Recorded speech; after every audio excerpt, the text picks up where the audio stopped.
David Hobart has been a trader, investor, and a fund manager for over 25 years. He's now a peak performance coach. In today's interview, we talk about traders overcoming self-doubt. Mr. David Hobart, you've been a trader, fund manager, and investor for 25 years.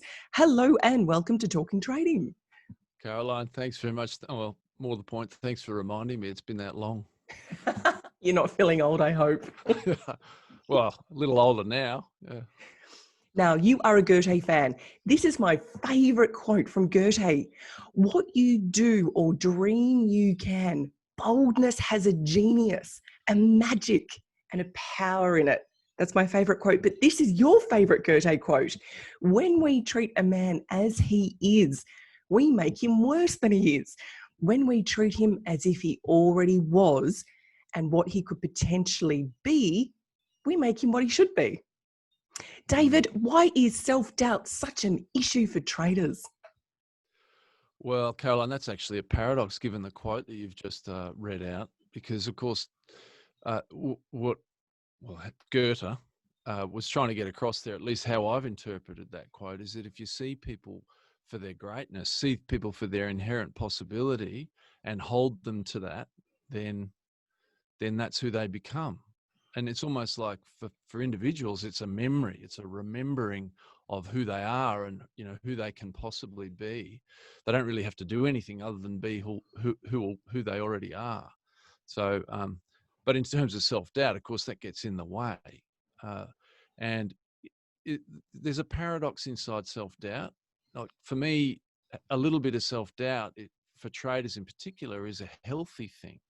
It's not something to be afraid of. In fact, in my experience, a little bit of self-doubt causes you to be a little bit more focused on process, asking the questions, having a little bit of skepticism inside what you're doing. So, a little bit of self-doubt can be a healthy thing. It's just when it becomes a bit overbearing and it becomes the dominant voice in your head, that's when you can trip yourself up and get yourself into trouble. So when you say process, you mean adhering to your trading plan? Yeah, that's right. That's right. I mean, and you've really got to do the work on your process so that you truly understand it. And if you do that, then the self-doubt, it doesn't become so overwhelming. Often self-doubt's there simply because it's trying to tell you that you haven't done the work. So sometimes it's important to listen to it. I like that. Self-doubt's telling you haven't done the work. That's really good. Let's talk about pressures. There are a lot of pressures. What sort of pressures face traders? I mean, performance pressures are obvious, right? So often, we as traders get a little bit too outcome oriented. So we tend to focus on P&L again and not on process. So I And that just want to puts, jump in here. You were a trader at Bankers Trust. yeah, that's right. So That's you right. had high performance targets to meet. We did. In fact, I mean, BT had it was a great training ground in terms of understanding risk and being able to manage risk. We had as a proprietary trader at BT, I had a 5%.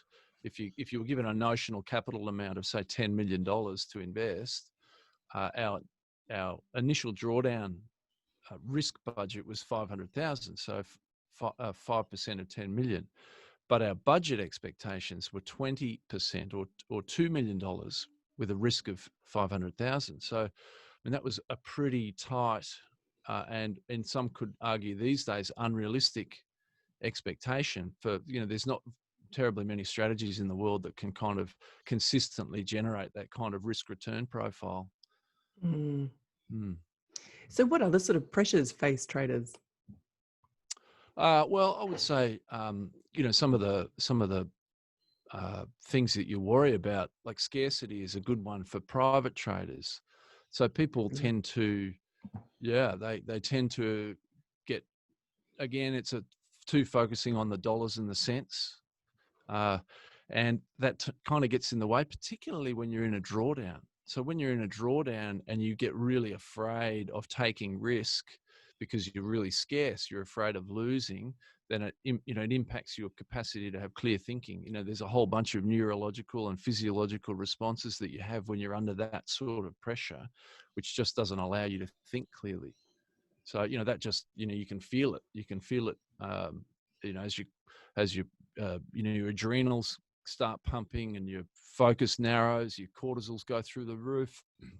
Excuse me. And so, that kind of, it narrows your focus. You become quite myopic, and it eliminates capacity for creativity.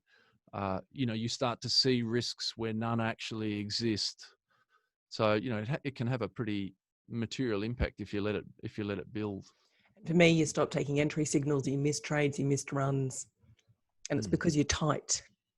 Yeah, sure. And again, that comes back to process. So if you can understand the P&L expectations of your process, so over a normal cycle what it's likely to return versus the amount of risk you take, so the drawdown metrics that are embedded inside your strategy. If you understand that really clearly, then it's only when you go outside of those bounds that you need to worry that something's changed. Other than that, it's just focus on process. Okay, so we're focusing on process.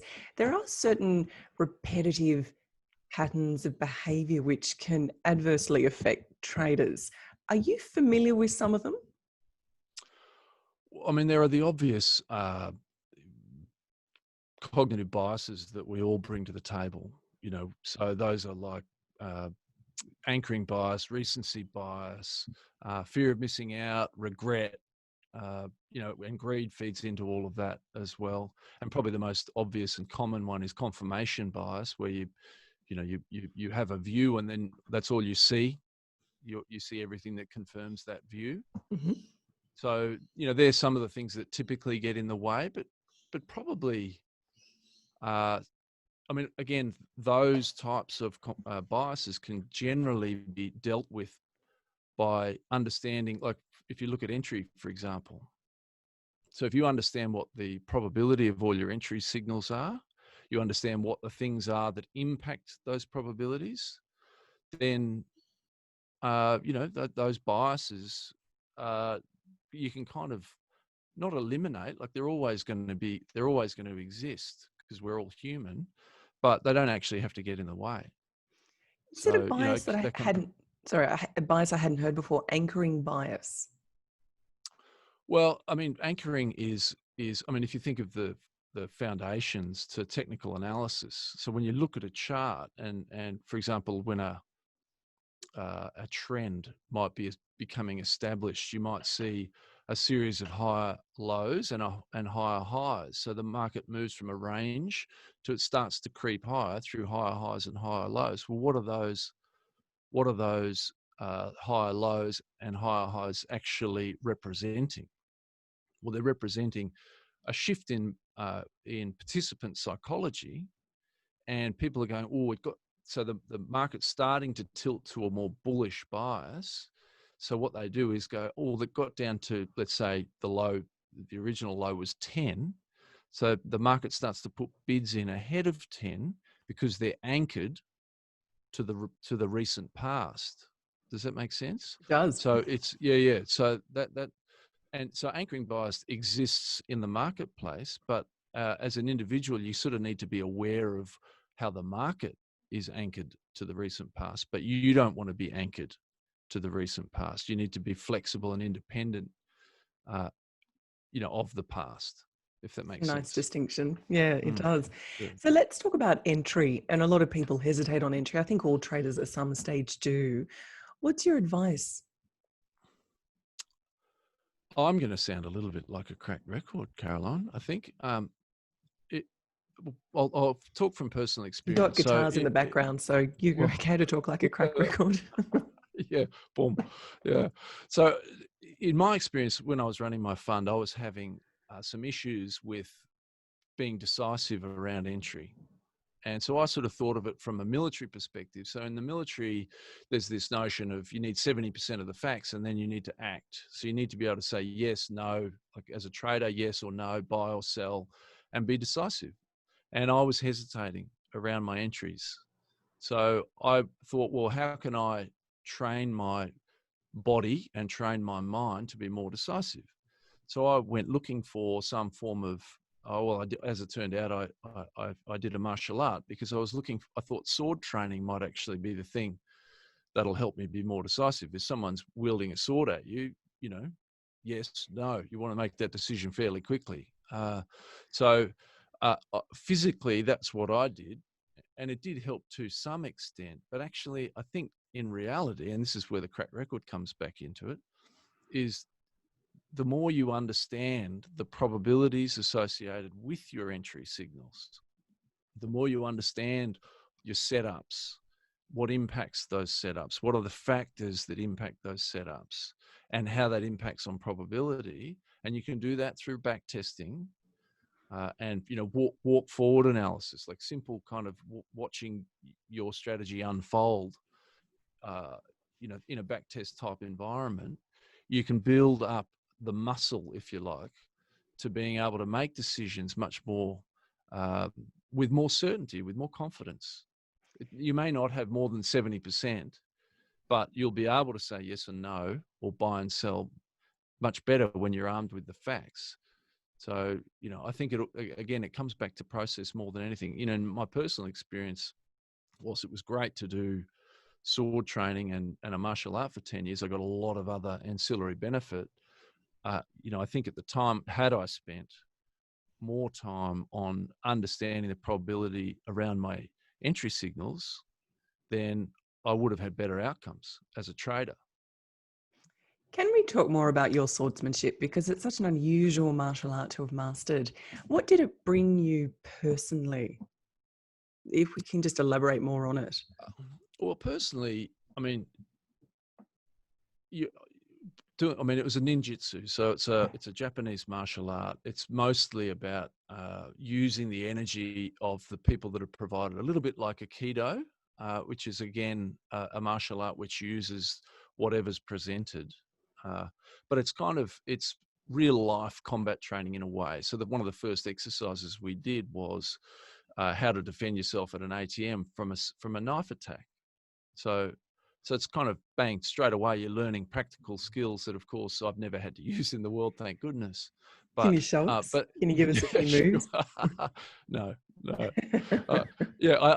I'd expect that if someone had accosted me at an ATM with a knife, one would hope my training would kick in, but until that actually occurred, I'm not really sure how it would how I would go.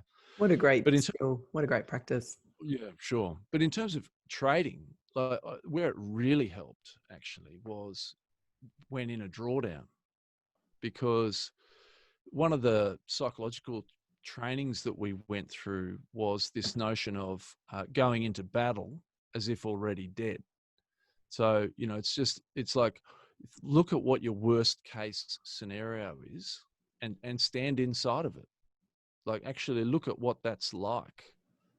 And so as a trader, I hit my drawdown metric. I'm out of the game. How does that look? What's the impact?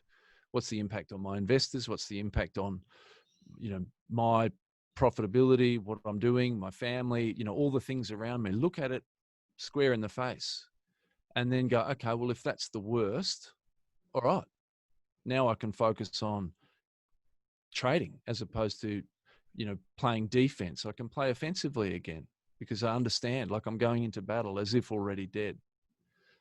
And from a psychological perspective, that was quite helpful. It's amazing. Rumination is a problem. It's a problem for me. It's a problem for any trade. It's a problem for anyone, really. Do you have strategies as a coach to overcome it? Yeah, I mean, rumination, we all suffer from it. I'm quite the expert at actually ruminating, so it's and basically what it is it's a part of our brain that ruminates, is called the default mode network.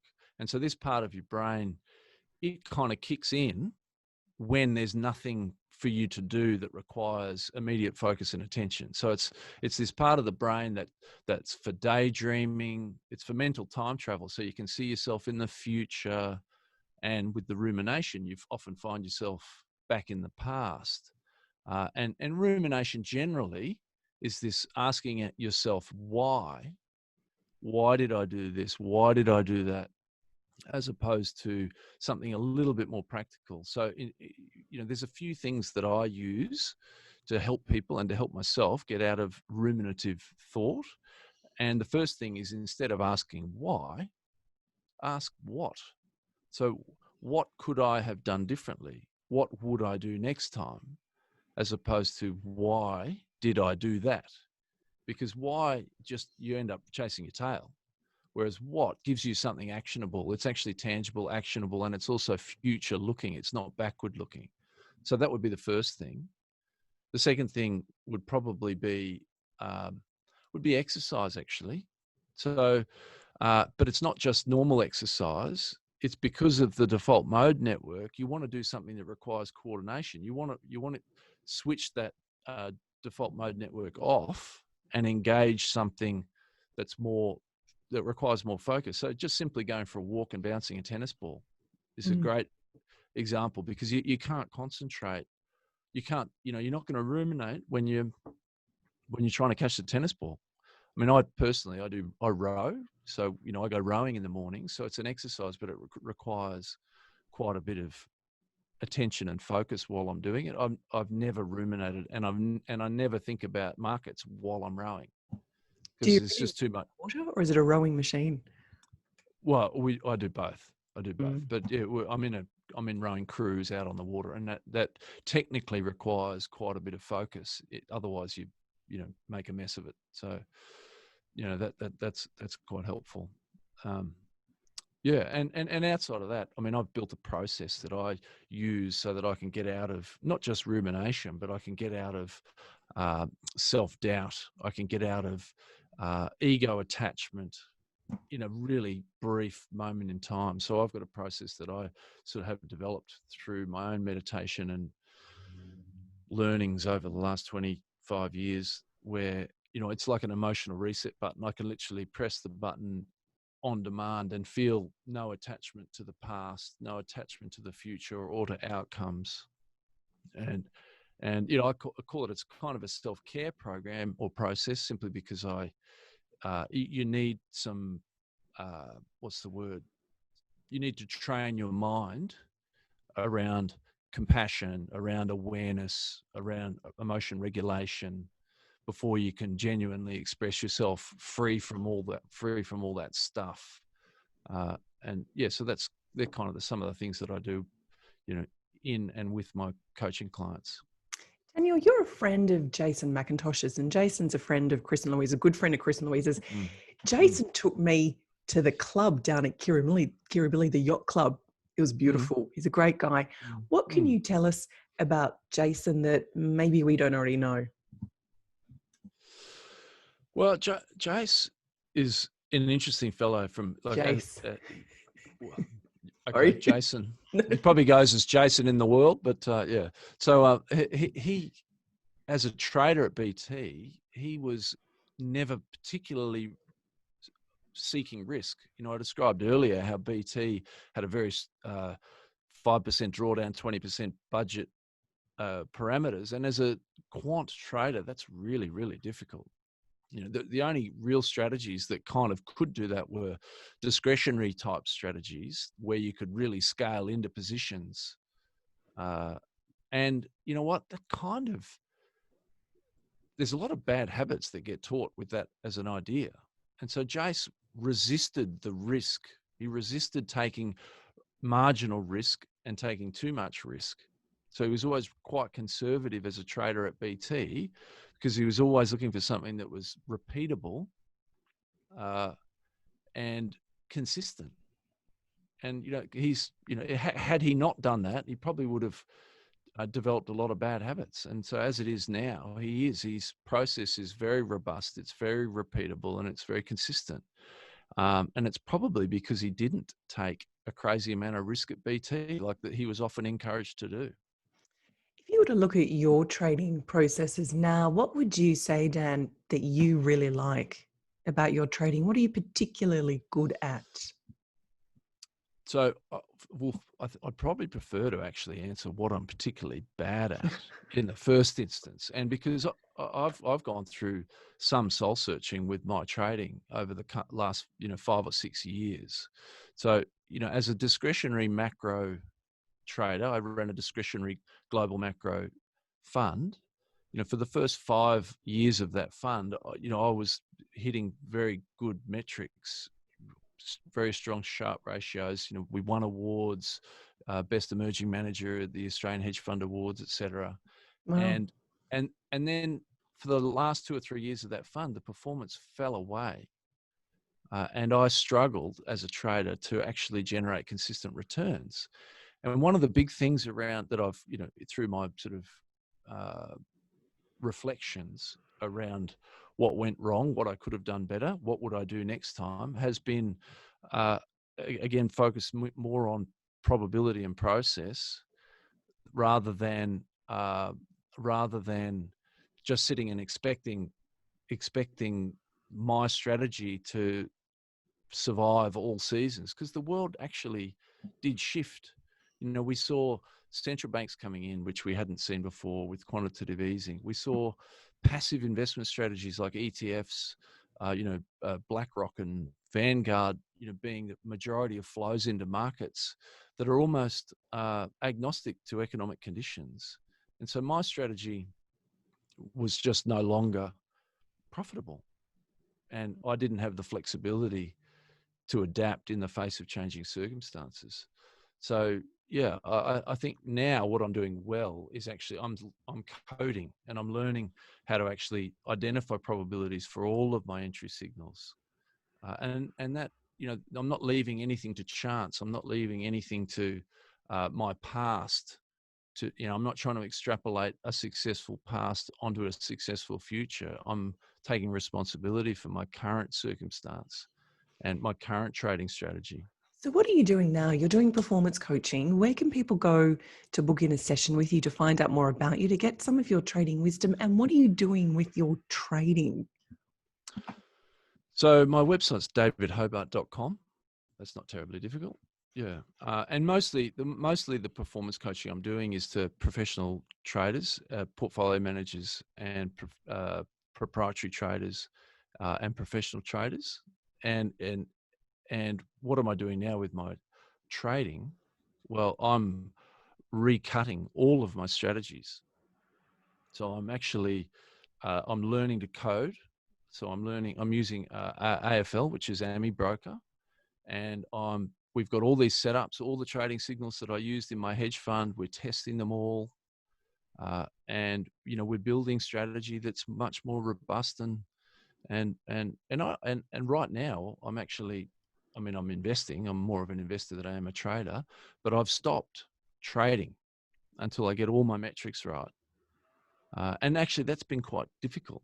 It's been quite difficult to stop because there's been lots of opportunity, lots of moving markets in the last 6 months. But I've made a commitment to not actually get back on the court as a trader until I'm much more systematic and robust in my probabilities around all my entries for all the signals that I run. So that's what I'm doing. I'm doing the work. If you were to give a trader a final piece of advice from this podcast, what would you say to them in today's market? Well, I mean, again, it would be a reflection of my personal experience, and it would be don't expect don't expect stuff to just turn up for you. Like, do the work. Like, really, truly, and honestly understand what it is that brings you a statistical edge. Know it, and don't gamble. Don't punt. Don't punt in the hope that, because that's kind of where I not in my fund, but in the last few years as a trader, not as an investor. As an investor, I've been quite lucky, but as a trader, there's been far too much punt and not enough process. So don't expect it'll turn around just because you've had a good past or a lucky past. And psychologically, is there something you'd say? Well, I mean, I've become, as I get older, I've become more of a behavioralist and less of a psychoanalyst. So, and all that means is that what behaviors are working for you, do more of them. What behaviors are not working for you, do less of them. And you know what? The markets don't care how you feel. Like, they don't care. No one cares. It's all about outcome without being too outcome oriented. Of course, there's a paradox in that, but yeah. So manage your behaviors. Do more of what works and less of what doesn't. Great point to end on. So, David, what's your website again? davidhobart.com. That you don't live in Hobart, you actually live in Brisbane. That would be right. Yeah. Mind you, this beautiful place, Hobart. You know, you'd be pretty happy being down there at the moment. David, thank you so much for your time. It was a really interesting chat. Thanks, Caroline. Lovely.